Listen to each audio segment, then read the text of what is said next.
Students, आज हम देखेंगे effect of temperature on resistivity and resistance. तो सर्वप्रथम मेटल्स के ऊपर टेम्परेचर का क्या इफेक्ट पड़ेगा। यदि मेटल के अंदर टेम्परेचर बढ़ाते हैं तो फ्री इलेक्ट्रॉन्स की जो टक्करें हैं धन आयनों के साथ वो बढ़ जाएंगी। टक्कर बढ़ेंगी तो रेजिस्टेंस बढ़ जाता है। अर्थात मेटल्स के अंदर टेम्परेचर बढ़ाने पर रजिस्टिविटी बढ़ती है एंड रजिस्टिविटी बढ़ाने से रेजिस्टेंस बढ़ जाता है। अर्थात अल्फा पॉजिटिव। अल्फा क्या है? Temperature coefficient, resistance temperature coefficient. अभी देखेंगे अल्फा के बारे में भी। तो ये मैंने पूरी डिटेल से लिखा है कि फ्री इलेक्ट्रॉन की पॉजिटिव आयन से साथ टक्कर बढ़ जाती है, फलस्वरूप मेटल की रजिस्टिविटी तथा रेजिस्टेंस इंक्रीज हो जाते हैं। ये देखो,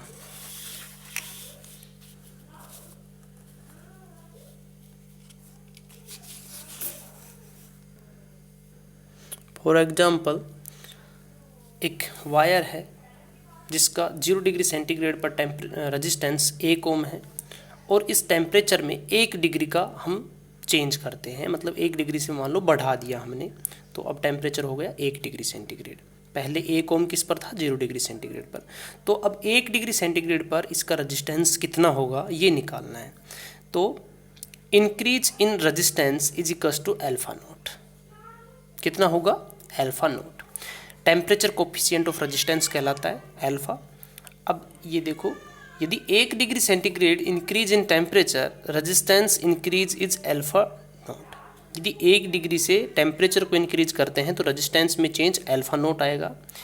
डेल्टा टी इंक्रीज करेंगे तो रेजिस्टेंस में जो इंक्रीज है, इंक्रीमेंट है, वो हो जाएगा alpha note into delta T.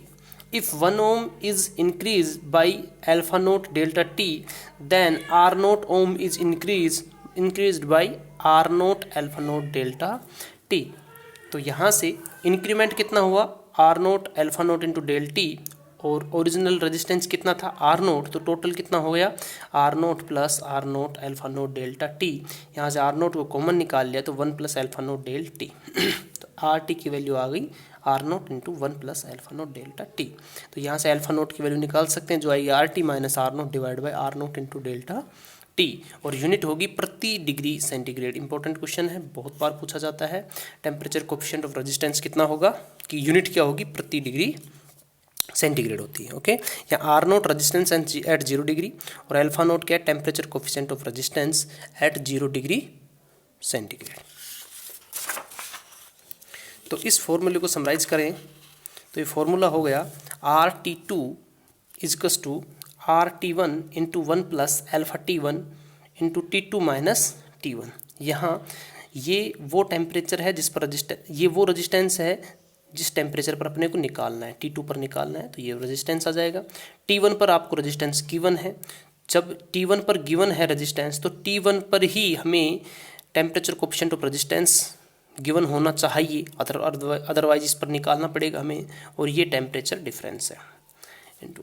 तो R T two resistance at temperature T2 degree centigrade, R T one resistance at temperature T1 degree centigrade, alpha T1 temperature coefficient of resistance.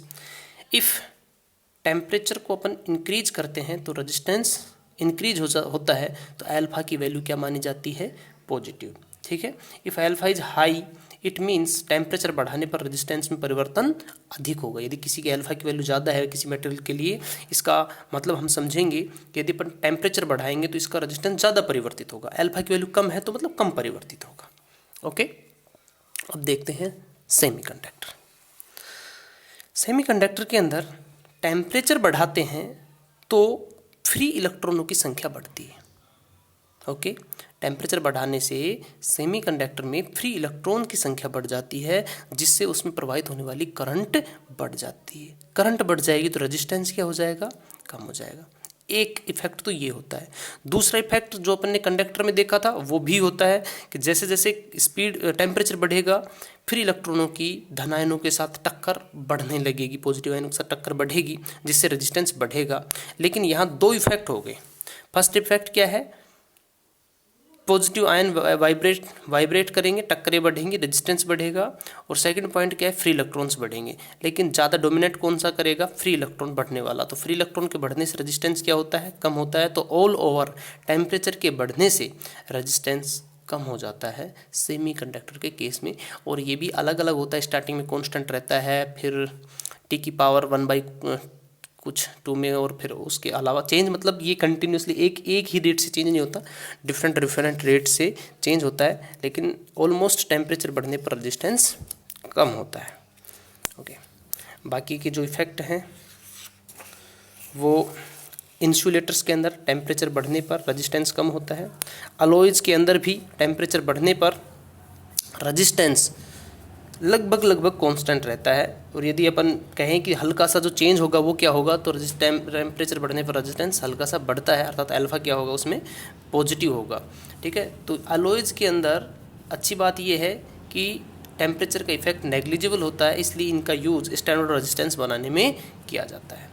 अब बात करते हैं इलेक्ट्रोलाइट। इलेक्ट्रोलाइट के अंदर भी temperature बढ़ाने से रेजिस्टेंस कम होता है, क्योंकि जो इलेक्ट्रोलाइट है टेम्परेचर बढ़ाने से थोड़ा पतला हो जाता है और उस पर मूवमेंट होता है आयनों का। जैसे H2SO4 है, उसमें 2H+ और SO4 2- 2 आयन हो गए, इनका मूवमेंट होगा। तो जब अपना इलेक्ट्रोलाइट है पतला हो जाएगा, लिक्विड है बहुत पतला हो जाएगा, तो उसमें ये मूवमेंट है बहुत आसानी से होगा, जिससे रेजिस्टेंस की वैल्यू कम हो जाएगी।